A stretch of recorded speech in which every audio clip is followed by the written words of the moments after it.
ಜನಾಗ್ರಹ ಸಮಾವೇಶಗಳನ್ನ, ಧರ್ಮ ಸಂರಕ್ಷಣಾ ಯಾತ್ರೆಯನ್ನ, ಒಂದು 10 ಸಮಾವೇಶಗಳನ್ನ ಆಯೋಜನೆ ಮಾಡಿತ್ತು.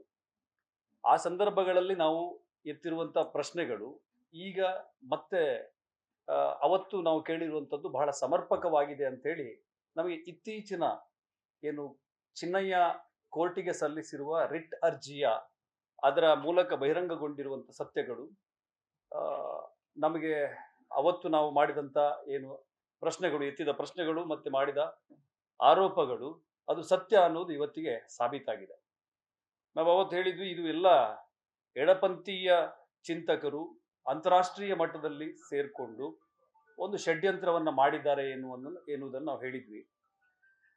ಈಗ ಅದಕ್ಕೆ ಪುಷ್ಟಿ ಕೊಡುವಂತೆ ಚಿನ್ನಯ್ಯ ಕೋರ್ಟಿಗೆ ಸಲ್ಲಿಸಿರುವಂತ ವರದಿಯಲ್ಲಿ ನಿಮಗೆಲ್ಲ ಗೊತ್ತಿದೆ, ಖಳನಟ ಅಥವಾ ಚಿತ್ರನಟ ಪ್ರಕಾಶ್ ರಾಜ್ ಅವರ ಹೆಸರು ಉಲ್ಲೇಖ ಆಗಿದೆ. ನಾನು ಅಂದ್ಕೊಂಡಿದ್ದೆ ಅಥವಾ ನಾವೆಲ್ಲ ಅಂದ್ಕೊಂಡಿದ್ವಿ ಪ್ರಕಾಶ್ ರಾಜ್ ಇದನ್ನ ನಿರಾಕರಿಸ್ತಾರೆ ಅಂತೇಳಿ. ಇವತ್ತು ಪ್ರಕಾಶ್ ರಾಜ್ ಅವರು ಒಪ್ಕೊಂಡಿದ್ದಾರೆ. ನಾನು ಚಿನ್ನಯ್ಯನ ಜೊತೆ ಮಾತಾಡಿರೋದು ಸತ್ಯ. ಅದರ ನಂತರ ನಾನು ಪ್ರಣಬ್ ಮೋಹಂತಿ ಅವರಿಗೂ ಕೂಡ ನಾನು ಮಾತಾಡಿದೆ, ಅವ್ರು ನನಗೆ ಬಹಳ ಆಪ್ತರಿದ್ರು ಅಂತ ಹೇಳಿದ್ದಾರೆ. ಈಗ ನಮಗೆ ಬಹಳ ಮುಖ್ಯವಾದ ಪ್ರಶ್ನೆ ಇರುವಂತದ್ದು, SIT ರಚನೆ ಆಗುವ ಮೊದಲೇ ಪ್ರಣಬ್ ಮೋಹಂತಿ ಅವರಿಗೆ ಪ್ರಕಾಶ್ ರಾಜ್ ಮಾತಾಡಿದ್ದಾರೆ ಅನ್ನೋದು ಗೊತ್ತಾಗಿದೆ. ಆಮೇಲೆ ಪ್ರಕಾಶ್ ರಾಜ್ ಅವರೇ ಹೇಳ್ತಾರೆ ವಿಟ್ನೆಸ್ ಹಾಸ್ಟೆಲ್ ಆಗಿದೆ, ಚಿನ್ನಯ್ಯ ಈಗ ಉಲ್ಟಾ ಆಗಿದ್ದಾನೆ, ಹಾಗಾಗಿ ಅವನ ಜೊತೆ ಕಾಂಟ್ಯಾಕ್ಟ್ ಇಟ್ಕೋಬೇಡಿ ಅಂತ ಹೇಳಿ ಪ್ರಣಬ್ ಮೋಹಂತಿ ಹೇಳಿದ್ದಾರೆ ಅಂತ ಹೇಳಿ ಇವತ್ತಿನ ಪತ್ರಿಕಾಗೋಷ್ಠಿಯಲ್ಲಿ ಇವತ್ತು ಪ್ರಕಾಶ್ ರಾಜ್ ಅವರು ಹೇಳಿರುವಂತದ್ದು. ನಮಗಿಲ್ಲಿ ಬಹಳ ಮುಖ್ಯವಾಗಿ ಕಾಡುವಂತ ಪ್ರಶ್ನೆ, ಜುಲೈ 15ನೇ ತಾರೀಕಿಗೆ ಓಜಸ್ವಿ ಗೌಡ್ ಅವರು ಇದು ನಮ್ಮ SITಗೆ ಚೀಫ್ ಆಗಿ ಪ್ರಣಬ್ ಮೋಹಂತಿ ಅವರು ಬರಬೇಕು ಅಂತ ಹೇಳಿ ಒಂದು ಪತ್ರವನ್ನ ಬರೀತಾರೆ, ಅದರಲ್ಲಿ ಉಲ್ಲೇಖ ಮಾಡ್ತಾರೆ. ಅದಕ್ಕಿಂತ ಮೊದಲೇ ಪ್ರಕಾಶ್ ರಾಜ್ ಅವರು ಪ್ರಣಬ್ ಮೋಹಂತಿ ಅವ್ರ ಜೊತೆ ಈ ರೀತಿ ಮಾತಾಡಿದ್ದೀನಿ ಅನ್ನೋದು ಕೂಡ ಸಾಬೀತಾಗಿರುತ್ತದೆ. ಆಮೇಲೆ ಇತ್ತೀಚೆಗಷ್ಟೇ ಅವರು ಬ್ರೈನ್ ಮ್ಯಾಪಿಂಗ್ ವಿಷಯವನ್ನು ಹೇಳಿದ್ದಾರೆ, ಆ ಹೋರಾಟಗಾರರಲ್ಲಿ ಒಬ್ಬರಾಗಿರುವಂತೆ ಗಿರೀಶ್ ಅವರು. ಈಗ ಚಿನ್ನಯ್ಯ ಎಂದು ಬ್ರೈನ್ ಮ್ಯಾಪಿಂಗ್ ಆಗಬೇಕು ಅಂತ ಹೇಳಿ ಆ ಪತ್ರದಲ್ಲೇ ಚಿನ್ನಯ್ಯ ಹೇಳಿಕೆ ಕೊಟ್ಟಿದ್ದಾರೆ, ನಾನು ಬ್ರೈನ್ ಮ್ಯಾಪಿಂಗ್ ಕೂಡ ಒಪ್ಕೋತೀನಿ ಅಂತ ಹೇಳಿ. ಅದಕ್ಕೆ ನಮ್ಮ ದಕ್ಷಿಣ ಕನ್ನಡ ಜಿಲ್ಲೆಯ SP ಅರುಣ್ ಕುಮಾರ್ ಅವರು ಕೋರ್ಟ್ಗೆ ಒಂದು ಅರ್ಜಿಯನ್ನು ಹಾಕ್ತಾರೆ ಅದಕ್ಕೆ ಪರ್ಮಿಷನ್ ತಗೊಳಕ್ಕೆ. ಆ ಸಂದರ್ಭದಲ್ಲೇ ತರಾತುರಿಯಲ್ಲಿ SITಯನ್ನ ರಚನೆ ಮಾಡ್ತಾರೆ. ಒಟ್ಟಾರೆ ಈ ಬೆಳವಣಿಗೆಗಳು ಬಹಳ ಗೊಂದಲಕಾರಿಯಾಗಿ ಕಾಣಿಸ್ತಾ ಇದೆ. ಪರಮೇಶ್ವರ್ ಅವರು ಕೂಡ ಏನು SITಯ ಮಧ್ಯಂತರ ವರದಿಯನ್ನ ಸಲ್ಲಿಕೆ ಮಾಡಿರುವುದರ ಬಗ್ಗೆ ಏನು ಉಲ್ಲೇಖ ಮಾಡಿಲ್ಲ. ಈಗ ಗೃಹ ಸಚಿವರಾಗಿ ಪ್ರಿಯಾಂಕ ಖರ್ಗೆ ಅವರಿದ್ದಾರೆ. ಪರಮೇಶ್ವರ್ ಅವರು ಮುಚ್ಚಿಟ್ಟ ಸತ್ಯವನ್ನ ಪ್ರಿಯಾಂಕ ಖರ್ಗೆ ಅವರು ಬಯಲು ಮಾಡಬೇಕು. ಮತ್ತು ನಾವು ಪುಣ್ಯಕ್ಷೇತ್ರ ಸಂರಕ್ಷಣಾ ಸಮಿತಿಯಿಂದ ಈ ನಿಟ್ಟಿನಲ್ಲಿ ಇನ್ನಷ್ಟು ಹೋರಾಟಗಳನ್ನು ಮುಂದುವರಿಸುವ ನಿಟ್ಟಿನಲ್ಲಿ ಕಾರ್ಯಪ್ರವೃತ್ತರಾಗ್ತಿದ್ದೀವಿ. ಇಲ್ಲಿ ಪ್ರಕಾಶ್ ರಾಜ್ ಅವರ ಎಂಟ್ರಿ ಮತ್ತು ಅದರಲ್ಲಿ ಬಹಳ ಈ ಚಿನ್ನಯ್ಯನ ರಿಪೋರ್ಟ್ ಅನ್ನು ನೀವು ಗಮನಿಸಬಹುದು. ಪಾಯಿಂಟ್ ನಂಬರ್ 19 ಅಲ್ಲಿ ಆ ರಿಟ್ ಅರ್ಜಿಯಲ್ಲಿ 19ರಲ್ಲಿ ಅವನು ಉಲ್ಲೇಖ ಮಾಡ್ತಾನೆ, ನನ್ನ ಕಿವಿಗೆ ಹೆಡ್ಫೋನ್ ಅನ್ನ ಹಾಕಲಾಗಿತ್ತು ಅಂತ ಹೇಳಿ. ನಾವು ಅವಾಗಲೇ ಪ್ರಶ್ನೆ ಮಾಡಿದ್ವಿ, ಆ ವ್ಯಕ್ತಿಯನ್ನ ಸರ್ಕಾರಿ ಸುಪಾದಿಯಲ್ಲಿ ಇರಿಸಿಕೊಳ್ಬೇಕು ಅಥವಾ ಯಾವುದೋ IBಯಲ್ಲಿ ಇರಿಸಿಕೊಂಡು ಆತನಿಗೆ ರಕ್ಷಣೆಯನ್ನು ಒದಗಿಸಬೇಕಿತ್ತು. ಆದ್ರೆ ಏನು ಈ ಷಡ್ಯಂತ್ರದ ಭಾಗ ಯಾರಿದ್ದಾರೆ ಅವ್ರ ಜೊತೆಗೆ ಉಳಿಲಿಕ್ಕೆ ಅವಕಾಶ ಕೊಟ್ಟ ಕಾರಣಕ್ಕೆ ಅವನ ಕಿವಿಗೆ ಹೆಡ್ಫೋನ್ ಅನ್ನ ಹಾಕಿ ಆತನಿಗೆ ಡೈರೆಕ್ಷನ್ ಅನ್ನ ಕೊಡ್ತಾ ಇದ್ರು.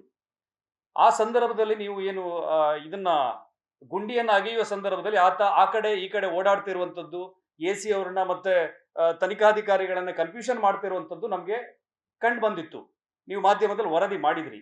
ಅದು ಯಾಕೆ ಅಂತ ಈಗ ಅರ್ಥ ಆಗ್ತದೆ. ಯಾಕಂದ್ರೆ ಇನ್ನೊಬ್ಬ ವ್ಯಕ್ತಿ ಆ ಹೆಡ್ಫೋನ್ ಅಲ್ಲಿ ಅವನಿಗೆ ಡೈರೆಕ್ಷನ್ ಕೊಡ್ತಾ ಇದೆ, ನೀನು ಆ ಕಡೆ ಹೋಗ್ಬೇಕು, ಇಲ್ಲಿಂದ ಆ ಕಡೆ ಹೋಗ್ಬೇಕು ಅಂತ ಹೇಳಿ. ಅಂದ್ರೆ SIT ಆ ವ್ಯಕ್ತಿಯನ್ನ ತನ್ನ ಸುಪರ್ದಿಯಲ್ಲಿ ಇರಿಸಿಕೊಳ್ಳದೆ ಅವನಿಗೆ ಮಾಸ್ಕ್ ಅನ್ನ ಹಾಕ್ತಿದ್ದದ್ದು ಕೂಡ SIT ಅಲ್ಲ, ಅವನೇ ಹಾಕೊಂಡು ಬರ್ತಾ ಇದ್ದ.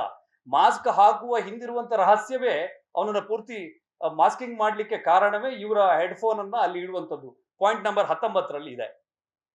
ಆಮೇಲೆ ಇನ್ನೊಂದು ಪಾಯಿಂಟ್ ನಂಬರ್ 20ರಲ್ಲಿ 200 ಕೋಟಿಯ ಉಲ್ಲೇಖ ಬರ್ತದೆ. 200 ಕೋಟಿ ವೆಚ್ಚ ಇದು ನಿನಗೇನು ಕೊಡೋದು ದೊಡ್ಡದಲ್ಲ, ನಿಂಗೊಂದು 50 ಲಕ್ಷ ಕೊಡ್ತೀವಿ, ಮನೆ ಕಟ್ಕೊಡ್ತೀವಿ. ವೀರೇಂದ್ರ ಹೆಗಡೆ ಜೈಲಿಗೆ ಹೋದ್ರೆ ಇದು ಬಹಳ ಮುಖ್ಯವಾದಂತ ಪ್ರಶ್ನೆ. ಪ್ರಕಾಶ್ ರಾಜ್ ಅವರು ಇವತ್ತು ವೀರೇಂದ್ರ ಹೆಗಡೆ ಅವರ ಬಗ್ಗೆ ಬಹಳ ಮೆಚ್ಚುಗೆ ವ್ಯಕ್ತಪಡಿಸಿ ಮಾತಾಡಿದ್ದಾರೆ, ನಮ್ಗೆ ಬಹಳ ಖುಷಿ ಅದು. ಆದ್ರೆ ಇಲ್ಲಿ ಈ ಷಡ್ಯಂತ್ರ ಅನ್ನೋದಕ್ಕೆ ಬಹಳ ಗಟ್ಟಿಯಾದಂತ ಪುರಾವೆ ಏನು ಅಂತ ಹೇಳಿದ್ರೆ, ವೀರೇಂದ್ರ ಹೆಗಡೆ ಜೈಲಿಗೆ ಹೋದ್ರೆ ನಿಮ್ಗೆ 50 ಲಕ್ಷ ರೂಪಾಯಿ ಕೊಡ್ತೀವಿ ಅಂತೇಳಿ ಚಿನ್ನಯ್ಯಂಗೆ ಆಫರ್ ಮಾಡಿರುವಂತದ್ದು. ಈ SIT ರಚನೆ ಆದ ಸಂದರ್ಭದಲ್ಲಿ ಸದನದಲ್ಲೇ ನಮ್ಮ ರಾಜ್ಯದ ಆ ಕಾಲದ ಅಥವಾ ಈ ಕಾಲದ ಮುಖ್ಯಮಂತ್ರಿ ಆಗಿರುವಂತ ಆಗ DCM ಆಗಿರುವಂತ DK ಶಿವಕುಮಾರ್ ಅವರು ಇದೊಂದು ಷಡ್ಯಂತ್ರ ಅಂತ ಹೇಳಿದ್ದಾರೆ. ಆಮೇಲೆ ಇದರ ಹಿಂದೆ ಎಲ್ಲ ಎಡಪಂಥೀಯ ಚಿಂತಕರು ಇದ್ದಾರೆ ಅನ್ನೋದಕ್ಕೆ ಬಹಳ ಪುಷ್ಟಿ ಏನಂತ ಹೇಳಿದ್ರೆ, ನಮ್ಮ ದಕ್ಷಿಣ ಕನ್ನಡ ಜಿಲ್ಲೆಯ ಉಸ್ತುವಾರಿ ಸಚಿವರಾಗಿರುವಂತಹ ಆಗಿದ್ದಂತಹ ಹಿಂದೆ ಗುಂಡೂರಾವ್ ಅವರು ಇದು ಎಡಪಂಥೀಯರ ಒತ್ತಡದ ಮೇರೆಗೆ SIT ರಚನೆ ಆಗಿರೋದು ಅಂತ ಉಲ್ಲೇಖವನ್ನ ಮಾಡಿರುವಂಥದ್ದು.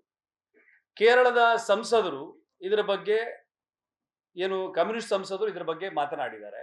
ಈಗ ಚಿನ್ನಯ್ಯ ಹೇಳಿರುವ ಹೇಳಿಕೆಯನ್ನ ಆಧರಿಸಿ ನೋಡುವಾಗ ಇದರಲ್ಲಿ ಸಂಪೂರ್ಣವಾಗಿ ಎಡಪಂಥೀಯ ಚಿಂತಕರು ಅಥವಾ ಲೆಫ್ಟ್ ವಿಂಗ್ನವರು ಅವರೇ SITಯನ್ನ ಮುನ್ನಡೆಸುವ ರೀತಿಯಲ್ಲಿ ಕಂಡು ಬರ್ತದೆ. ಯಾಕಂದ್ರೆ ಈ ಪ್ರಣಬ್ ಮೋಹಂತಿ ಅವರು ನನಗೆ ಹೇಳಿದ್ರು ಅವನು ಏನೋ ಅವನಿಗೆ ವಿಟ್ನೆಸ್ ಹಾಸ್ಟೆಲ್ ಆಗಿದ್ದಾನೆ ಅಂತ ಹೇಳ್ತಾರೆ ಅಂತ ಹೇಳಿದ್ರೆ, ಪ್ರಣಬ್ ಮೋಹಂತಿ ಅವರು ನನಗೆ ಗೊತ್ತಿಲ್ಲ, ಇದನ್ನು ಪ್ರಕಾಶ್ ರಾಜ್ ಹೇಳಿರುವಂತದ್ದು. ಪ್ರಣಬ್ ಮೋಹಂತಿ ಯಾರಿಗೆ ಉತ್ತರದಾಯಿ ಆಗ್ಬೇಕಿತ್ತು? ಪ್ರಕಾಶ್ ರಾಜ್ ಚಿನ್ನಯ್ಯ ಜೊತೆ ಮಾತಾಡಿದ್ದಾರೆ ಅನ್ನೋದು ಗೊತ್ತಾದ ತಕ್ಷಣ ಅವರಿಗೆ ನೋಟಿಸ್ ಕಳಿಸಿ ಅವ್ರನ್ನ ವಿಚಾರಣೆ ಮಾಡಬೇಕಿತ್ತಾ ಇಲ್ವಾ, ಅಥವಾ ಅವರಿಗೆ ಇವರು ಡೈರೆಕ್ಷನ್ ಮಾಡಬೇಕಿತ್ತಾ ಅನ್ನೋದು ನಮ್ದು ಪ್ರಶ್ನೆ. ಆ ಕಾರಣಕ್ಕೋಸ್ಕರ ಇವತ್ತಿನ ಪತ್ರಿಕಾಗೋಷ್ಠಿಯನ್ನ ಕರೆಯಲಾಗಿದೆ. ನ್ಯೂಸ್ ಫಸ್ಟ್ ನಿರ್ಭೀತಿಯಿಂದ ನಿಮ್ಮ ಪರವಾಗಿ.